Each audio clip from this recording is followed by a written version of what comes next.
Funeral homes. From a marketing standpoint, what I'll say about I'll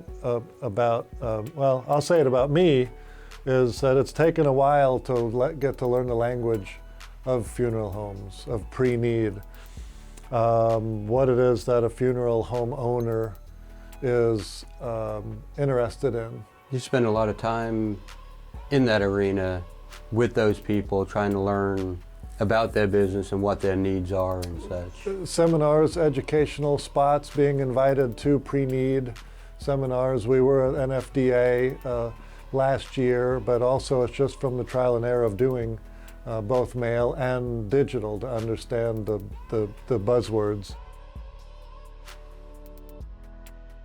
For a funeral home owner, the big thing we found, and of course it's logical, is reputation.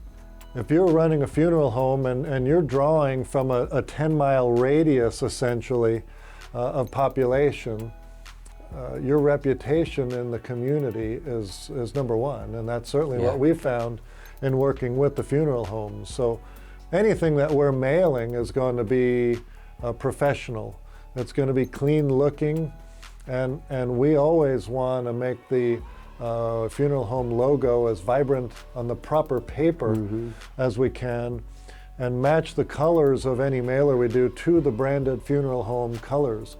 The funeral home has gone, in most cases, to painstaking efforts to make sure that their websites, that their funeral home colors, any vehicles, company vans are colored, all color matching. So the mail, again, from a professional standpoint, should match their branding.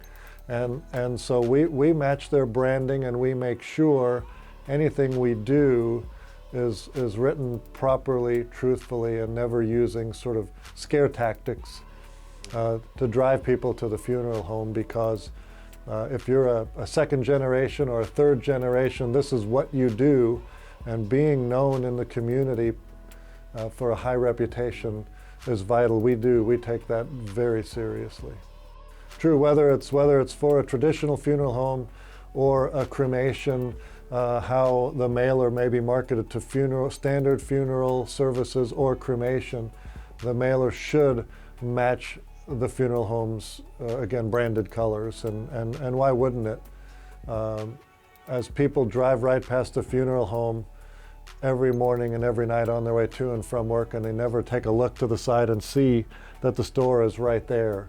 So branding the colors, driving people at least once a year through direct mail, at least once a year with sort of a standard mail piece that talks about the things that people should be considering in terms of peace of mind and pre-planning, not leaving those decisions behind for the surviving spouse or loved ones.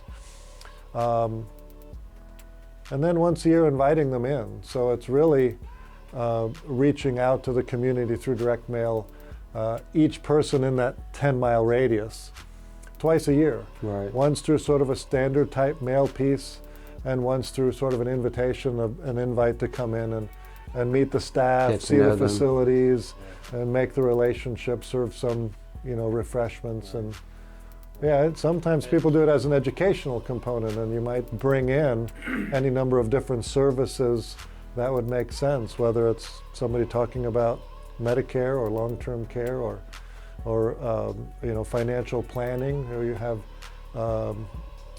educational events as a reason to bring them in, and we do all of that for funeral homes that really need our help in that area. That's really a pretty great idea, because I would venture to say most people don't go inside of a funeral home except to attend a funeral.